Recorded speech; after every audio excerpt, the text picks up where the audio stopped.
What's going on, guys, and welcome back to another educational VOD review. This time we are reviewing a EUS player with 2000 LP on the solo queue ladder, which is the Royal Canin, and he's playing Orianna versus Aurelia mid, which is a pretty popular Orianna matchup that people struggle with. So I thought it would be a fun idea to go ahead and just review it. First things first, we did start with an invade on both sides, so we were a little bit late to get the lane, which means that we lost out on some speed. It's a little bit harder to control, but the situation in Aurelia versus Orianna is that you're kind of forced to respect the Q range of Aurelia, because her entire gambit is building up passive stacks and then engaging off of the wave onto you. So kind of conceding entirely and just letting space happen. She was forced to walk through the lane, which is why she took a bunch of unnecessary damage. But now that this wave is pushed up towards Orianna's side of the map, it's a lot easier for Ori to play because there's really no risk of getting all-end under tower. Then the tower shots would start kicking in. So we play around the passive stacks that Aurelia has, and then we play around the fact that she has the ability to stun and create her own dash target. So it's either we dodge the E, or we just completely avoid engaging when she has the ability to stack up her passive. And those are the two really big key parts of this matchup. Now, the cool thing here is that Aurelia has intentionally pushed the wave in and caused it to bounce back towards her. So this creates a situation where Orianna is forced to push the wave forward, and this will eventually give her an angle to all-in exactly like that. So the closer this is to the blue side of the map, the easier it is for Aurelia to force angles, which causes Orianna to just lose pressure or give up CS in response. So we already have this preemptive ward to catch out the pike roam, and it's like, how does Royal Canin approach this wave at this point? Is any moment, with 3 stacks up, just takes 1 E, and if they're unable to dodge it, they're basically counting on phase rush to disengage from the scenario entirely. So like right now, being even in CS is very fantastic, and we see that Nocturne is kind of hovering this just because he's forced to. And this is just a result of Aurelia wave managing extremely smartly, but a good engage here coming from Aurelia.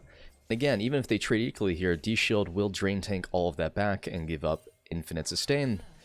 And looks like Viego gets access to a free crab here with the pressure that Aurelia has through mid lane. And actually looking for a 2v2 gank in the mid lane. Looks like Viego is going to miss the W here, so let's see if they can turn onto the Nocturne. But a good disengage with Q. Unfortunately, no stun's going to land. At this point, they either need to commit to flashing or disengage entirely, but my goodness, it's going both ways here. And both flashes have been burned on both sides of the map, so mid-jungle equally matched here. And this is mostly just because they weren't able to focus the same target, and also the missed W from Viego is a bit of an unfortunate scenario. Because they could have just turned on the Nocturne perhaps after the Orianna kited outwards, but looks like Aurelia is still going to get the full wave here, which is going to give her access to about 1.1k gold, so she can either go back and look for Merc Treads, or she can look for Vamp Scepter and just kind of play off of the infinite sustain from that. But fortunately for us, Orianna has opted to go for tier 2 boots, and I feel like this is a good moment to explain tier 2 boots selection-wise. So the entire point of Lucidity is that you are giving up on burst damage in exchange for sustained DPS or pressure. So by building Lucidity boots, we are getting access to faster cooldowns on every single one of our spells, as well as our summoner spells. So tier 2 boots gives us the ability to kite against melees. It gives us the ability to apply pressure by constantly having the ball moving and doing damage. So we're in situations where the fights are going to extend themselves longer than normal. Then tier 2 boots, especially Lucidity, is going to do a great job. Sometimes you just go tier 2 Sorks so that you can stay in range of targets and just burst them whenever you have the occasion. But if you're going to be able to cast QW more than once, or you just need the uptime to apply pressure, then Lucidity Boots is a really fantastic pickup early into the game. So I do like this itemization here, and now naturally Orianna is the only source of magic damage on her team, which is kind of a double-edged sword, because if she goes Sork Boots, then she has access to even more effective magic pen. But against this team composition, they're playing versus a Camille, a Viego, a Aurelia, a Seraphine, and Rakan. Every single one of these champions is guaranteed to be building essentially semi-bruiser. Building HP items like Rylai's and Seraphine. Mythic item for all 4 of these champions outside of Seraphine have HP in the item. So this is likely going to be a Liandry's end goal anyways. And if she really needs to, she can just opt for whatever magic pen option she wants. And since they're not itemizing against her specifically, she's still going to get a huge damage advantage. So good disengage, kind of just spacing around the fact that there is E available, but no dash because she disengaged off the wave like that without casting it. Once again, this wave is slow pushing towards the red side of the map, so as long as Orianna is patient and plays around these Q windows on the minions, it is very difficult for her to lose trades right now. And again, if she does look for aggressive trades and they trade equally, it's still going to favor Aurelia because she has built-in sustain. But utilizing this wave pressure, she is looking to get a kill here on Aurelia with the help of her teammates. And once again, another 3 versus 3 situation here. Nice hook coming in, but the Aurelia ultimate has come through, and it looks like Nocturne is going to be absolutely deleted here, and a re-engage onto the Orianna in the backline, but a massive stun under tower. Oh shit, the Rakan shield actually coming through, and looks like another great hook here, but that is going to be a 1-for-1 situation on the back end. Aurelia does have Q available, and she is going to get the finished kill here. That is a absolutely terrible situation to be here for the red side. A 3-for-1 exchange. And it could have been so much cleaner, but unfortunately, you take a look at Orianna's XP, and she was that close to hitting level 6. But because that massive wave was split between 3 players, she actually wasn't able to cast ult in that situation at all. But honestly, both sides are playing a really respectful game. I do enjoy seeing this casual chaos, but also just the fact that everybody's keyed into the mid lane here. It's a bit of a doozy, you might say. But she is going to go and fix this wave by hard pushing, otherwise it would have just either collapsed in the middle or slow push towards her. So she can create this situation where she has the ability to go place wards, she can go look for a roam timer, and this will eventually push the wave back towards her, which means that she can again set up another gank angle for Nocturne or Pyke. And I mean, you take a look at this team composition, and it's pretty much, you are waiting for Nocturne to hit 6, and you're waiting for Kai'Sa Pyke to snowball out of control. If Seraphine and Rakan make it to mid-game without being penalized, they basically just scale into the mid-game with a major amount of CC. So it's a very fun game where there's going to be a lot of split pushing angles, a lot of pick engages. Team fights should be absolutely insane, so make sure you don't miss out on that. And wave is again slow pushing towards Ori, so as long as she's playing around these low HP minions, because again, she can Q there, and then Q to Ori, so she has to stay outside that range completely. So giving up a minion in exchange for not taking 500 damage or burning your flash, obviously a very good trade, because it's just 14 gold. If you're going to lose 14 gold, but you're going to catch 200 gold as a result of it, really no point in taking it, right? So she loses 300 HP here, and that just shows you how difficult it is to play in this scenario, especially because Aurelia is basically 2 items right now. The tier 2 boots do help, but Rift Herald fight has been initiated here. Looks like we are going to see Renekton engage. Fear is going to land here momentarily, but the Unstoppable coming back in. And this is a 4 versus 2 situation here. Nocturne ult has been applied. Aurelia E is going to connect. And a absolutely obliterated sexy Surfer Boy, but Tamo's trying to get away here. No Q available, unfortunately. And Pyke here on the backside, looking over the wall, but we do get a plate in the mid lane in exchange for Royal Cannon, so basically just a tad bit of money while Aurelia is getting assist topside. The CS is 76 to 68. We are recalling with 1200, so finishing the Lost Chapter here, opting the Amplifying Tome. And this is actually a big amount of information here, because one, we're not seeing a tier. So the benefit of building a tier is that eventually you can build a Seraphs as a defensive survivability option. So when you're playing versus a Camille, Viego, a Aurelia, and Rakan, there's a lot of dive present in this composition. So the fact that Royal Canaan is opting instead to completely itemize for efficiency in terms of damage output, it's a bit of an ego move, right? Because you have to position essentially perfectly. Because if you make a single mistake and you don't have the lifeline ability, stay alive. I guess you could argue that if you're getting caught out to begin with, then you've already failed. So maybe that's the angle they're going for. It doesn't matter if they have that survivability. It's either do or die. But a re-engage coming in the back house. Oh my god. There is ult available here, so it does unfortunately only connect with 1 because of the Nocturne spell shield. But holy fuck. That is going to be a 2-for-1 here as the dive goes through successfully. And you got to ask yourself, guys, if you're in this situation where you are playing Orianna with this Pyke and Nocturne, would you be absolutely tilted out of your mind? Because at the end of the day here, the sad reality is if they had done absolutely nothing around mid lane, I'm pretty sure that Kanan would have gone even with the Aurelia. But because so many of these fights are favored towards these bruisers early on, and we have a bit of a scaling in the mid jungle, It just seems kind of like a loss to even give them that opportunity to begin.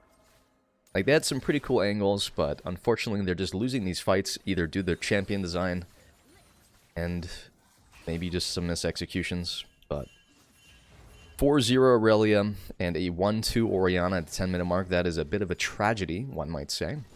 And I'm interested to see how they curve this out the mid-game. But itemization-wise, we have completed Fiendish Codex, once again making a big step towards finishing Liandry's. Into level 8 still, so no access to a Drink and Swap. We have a pink ward. This is going to help her create angles for her teammates to gank lane or just deny vision. Again here, there is a bit of gold available for Aurelia, 2.5k gold, so she's just going to look for a reset. And she opted to recall on a basic wave, so it's not like it really matters too much just because at this stage of the game, they have a lot more wave clear. This were earlier in the game, you'd try to recall on a cannon just to minimize the losses.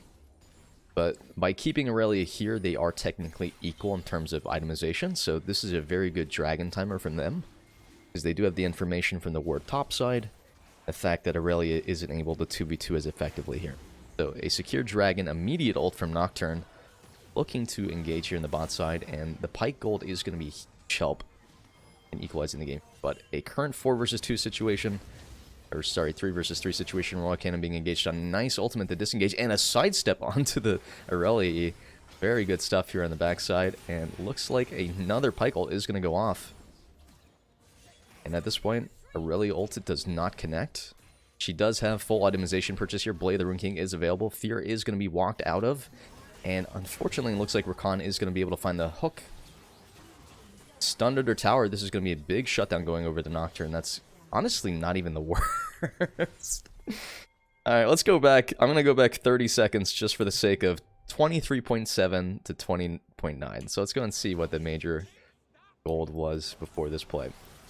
So we are currently 2k gold. Sorry, we are 3k gold ahead for blue side. So after this shutdown, we're basically just the exact same as we were before, but the gold has been distributed. So I guess it only really comes out to being even because of the Pike ultimate, but pretty much the worst thing you can do in these situations is trade shutdowns.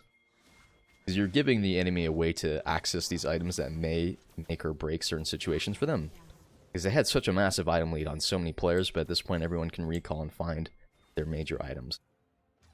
Speaking of which, Orianna about to find access to Liandry's. So probably just going to be a hardcore push here and then a reset.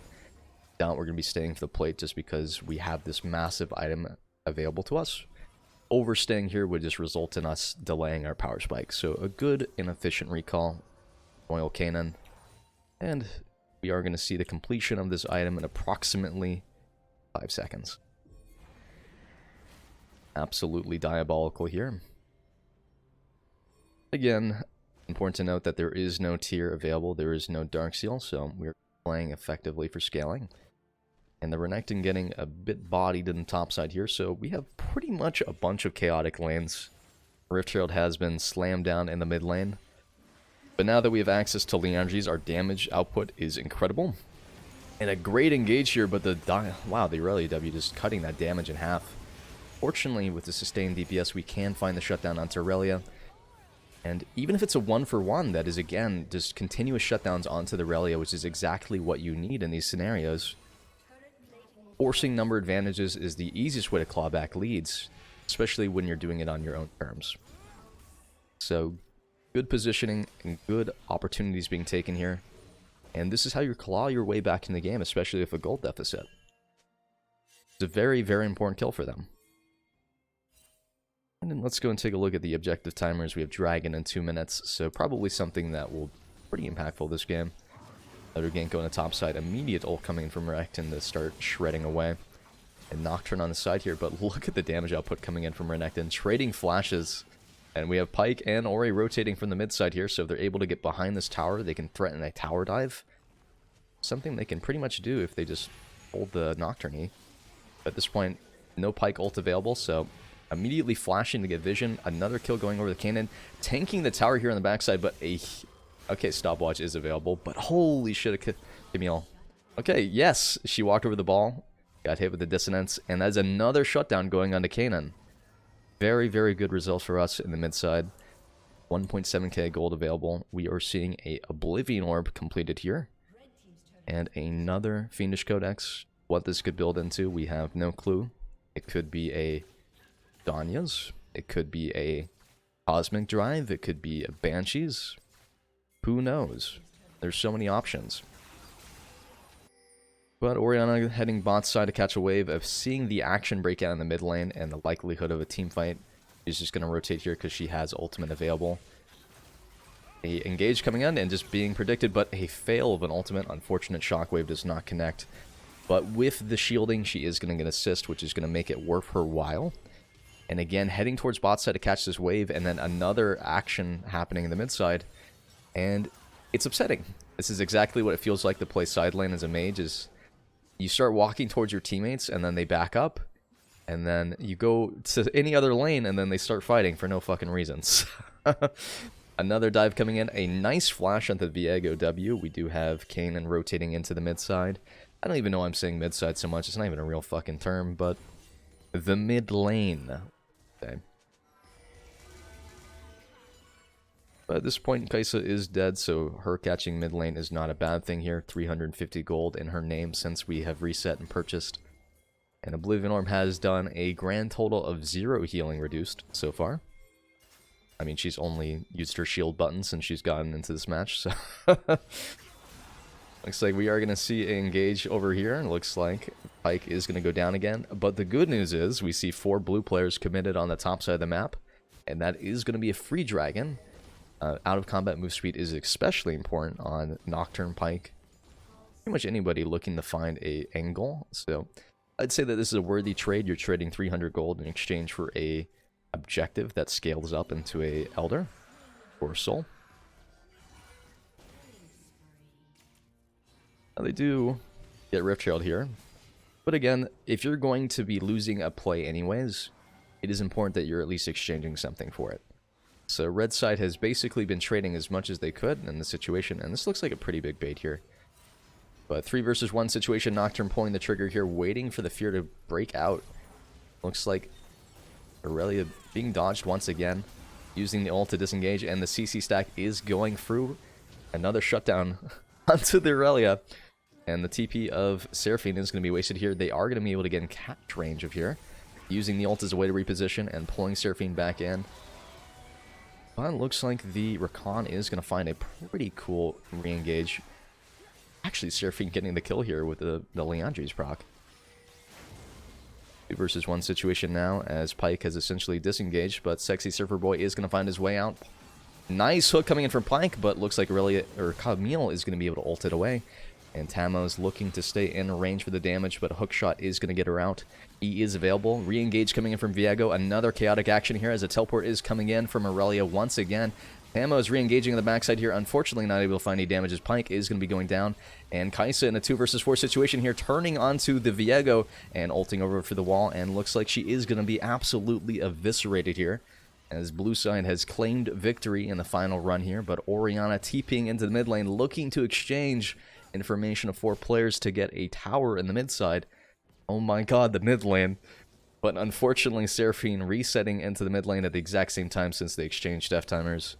And that is a absolutely tragic scenario for the red team again. They just keep getting ahead of themselves, but a good dodge here, proccing the phase rush, but a nice Viego flash W is going to connect, but a great turnaround onto Seraphine is going to secure a 1-for-1. And at the end of the day here, that is flashes being used directly before Baron. So I don't think it's too bad of a trade. And it is actually going to be a Zania's from Orianna.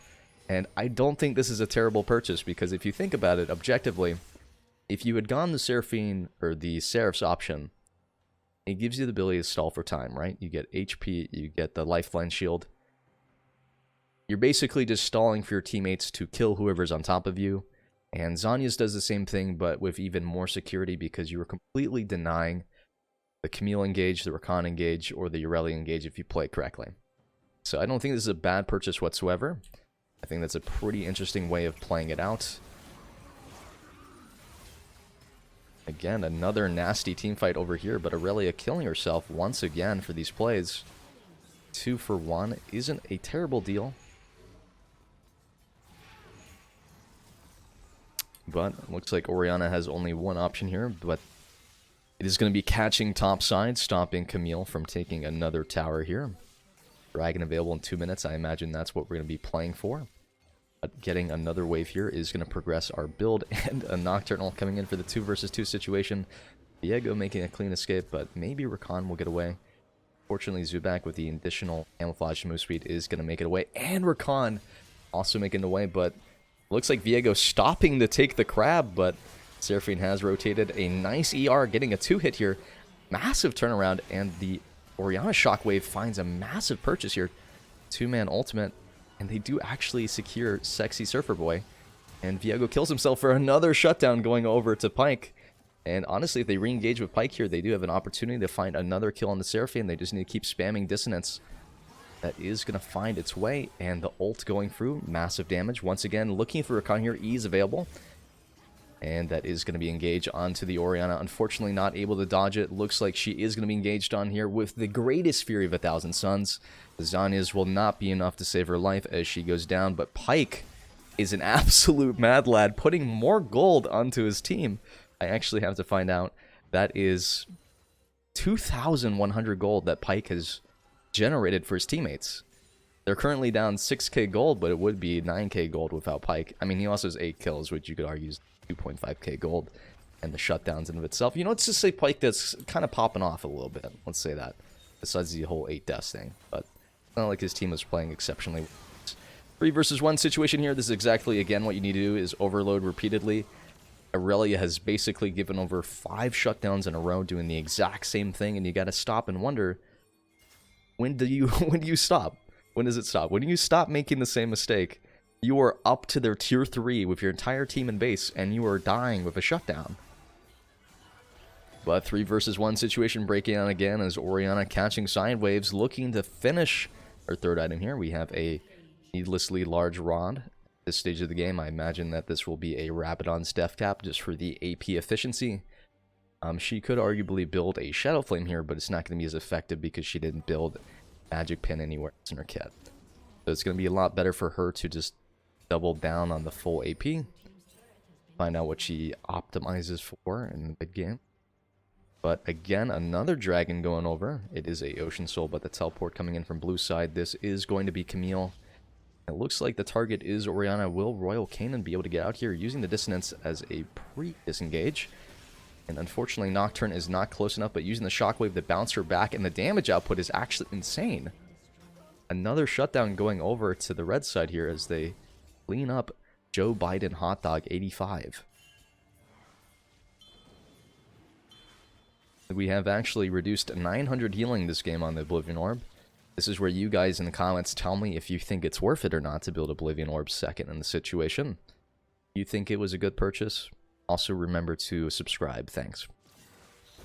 So Dragon once again being engaged on 2 versus 2 over the wall. Looks like they are going to be able to secure this along with the objective bounty. The gold lead has minimized from 6,000 to 2,000 in the last 3 minutes of gameplay. And this is just really good utilization of their composition to force plays with numbers. They're using their ability to rotate with a Nocturne, the Pyke.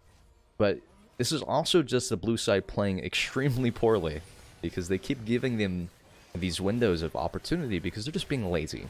They really are just being absolutely lazy players. This is chaos in a nutshell, but the Baron is close to being shredded here. And that is going to be a successful snipe as Renekton is engaging here. 4 versus 1 inside the pit. Looks like Orianna over the wall. No Shockwave being committed here, even though it was an opportunity to land on 3 players. Can use Phase Rush with the addition of her E to get out. And at this point, they can either play to stall time and not fight here, or they can look for 4 versus 5 versus Baron buff, which is again a bunch of combat stats. I think it's better for them to just bide their time until Renekton respawns, spend maybe some of the 2,400 gold that we have on Orianna. That's a Rabadon's, by the way, completed, if she recalls. But instead, she's going to opt to finish this wave off, which I think makes no fucking sense in this situation. Because if she had purchased here with Rabadon's and then they had team fought here, it would have been absolutely massive. So really upsetting tempo. It is a completed Rabadon's, but at what cost? The top tower's already gone down. Re-engage is going through. There is ultimate available here. Could be an absolutely massive ball combo. Ball is placed.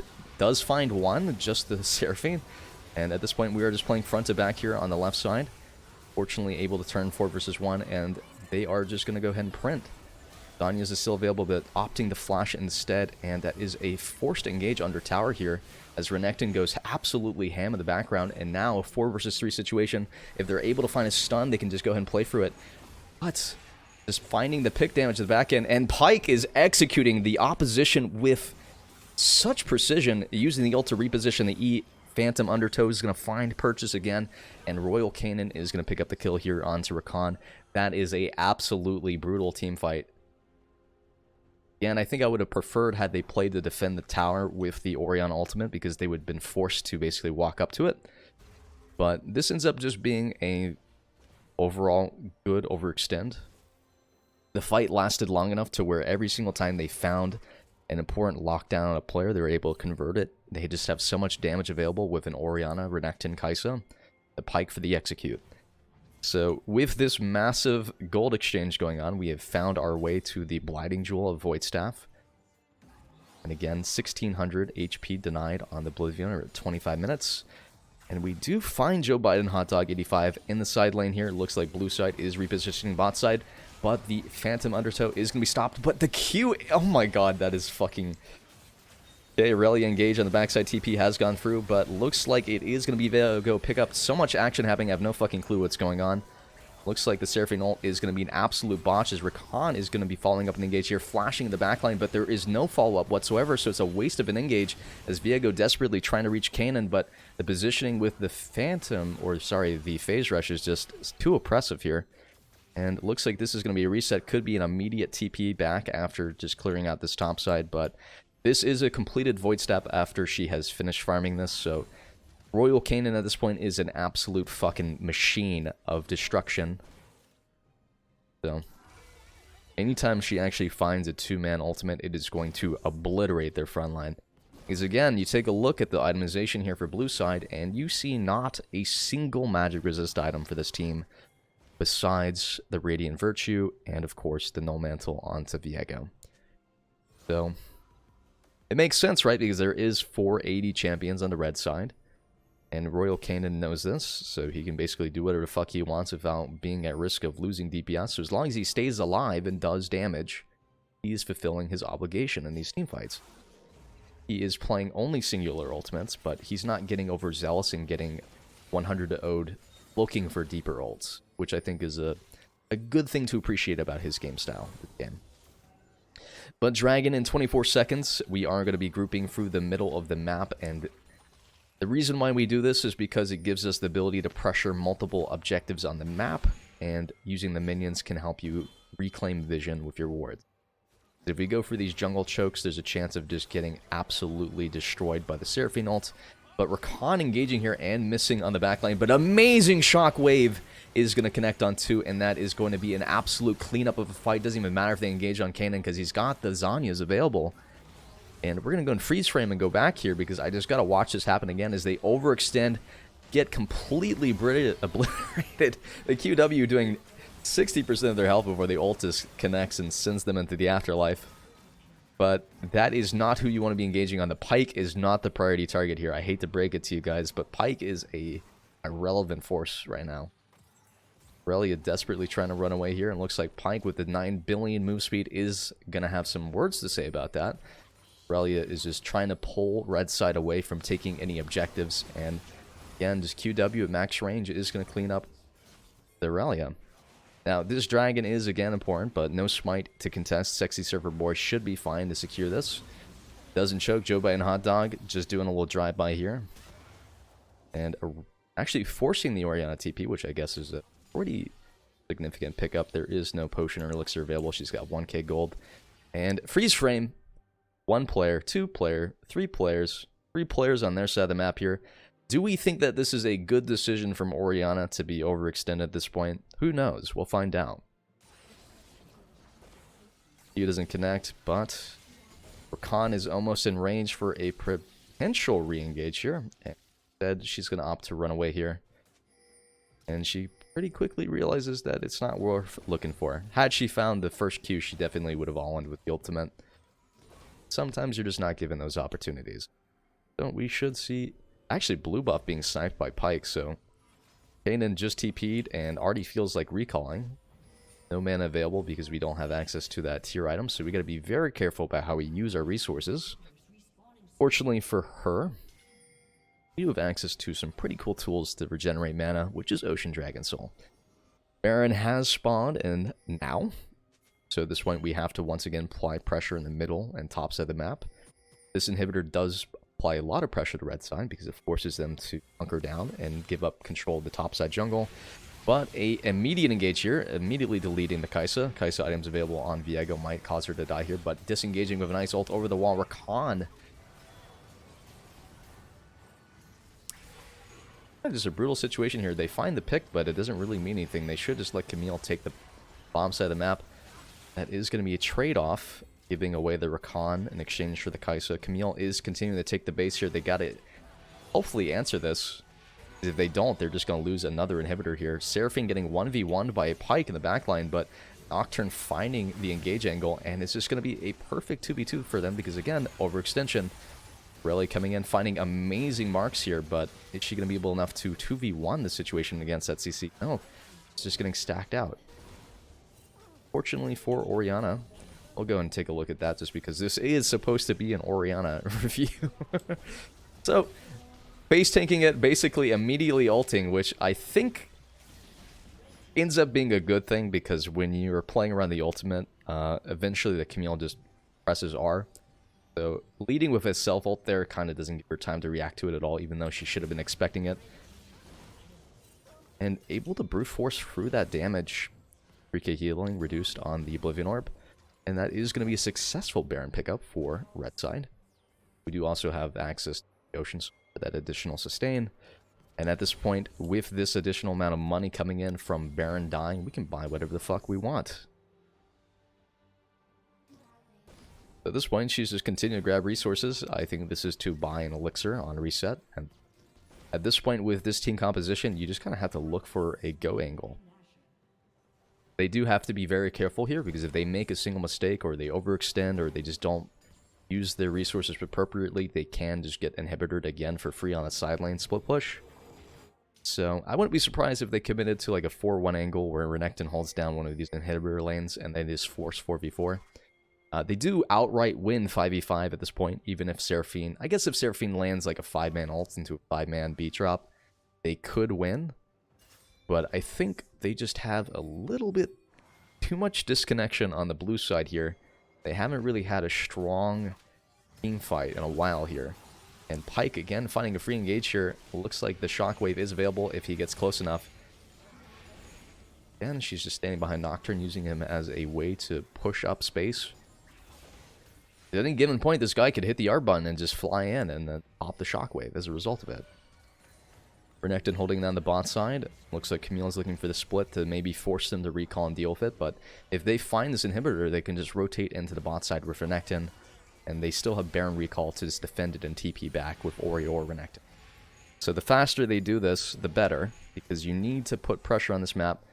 Because you can threaten to end the game and then Camille has to recall anyways. Or you're just going to have to send somebody back to deal with her. So they're looking to engage, spamming the all-in button. I think that is their go plan here, is just absolutely brute force it and force the Camille recall. And Shockwave is not available here because he's too far, so it's just going to be forcing them off the tower. They can rotate down and look for the bottom inhibitor while Renekton goes to match it. He does have TP, so it's a completely fine thing, and this is exactly how they should be playing it. Very good use of their resources. They don't see a need to all-in at this point. They're just going to go and recall and go through topside. And they find the free engage here, again, taking the Rakan out, but Seraphine ult goes through, not able to find anything. Re-engage coming in. The backside, Pyke actually able to find it. Shockwave is available, does find one. Unfortunately, they do step out of it. And at this point, we just need to do DPS here as Ori is getting engaged in the backside. And that is going to be a very clean team fight from the red side. Stopping the Renekton TP was completely irrelevant here. Or I guess they were just looking for a really desperate Hail Mary. And it looks like she does want the Viego kill, but sees that's a waste of time and it's just going to be end game here. So overall, absolutely pathetic early game. No fault of Royal Kanan. I think Royal Kanan played the lane as well as one could for the Orianna matchup. Very conscious of the Aurelia win conditions. It just happened to be very poor fights on top of the Nocturne and the Pike interactions that really just cemented the difficulty. But being able to claw back this lead through purposeful 3v1s, 2v1s, and then finding the necessary gold to finish these items and leveraging the fact that she is solo AP this game really made the difference, and very strong performance that is very respectful. Very respectable. Thanks for watching, guys. If you like my videos, make sure to like and subscribe. If you had any thoughts about Kanan's performance, let me know in the comments. Have a good one. Bye-bye.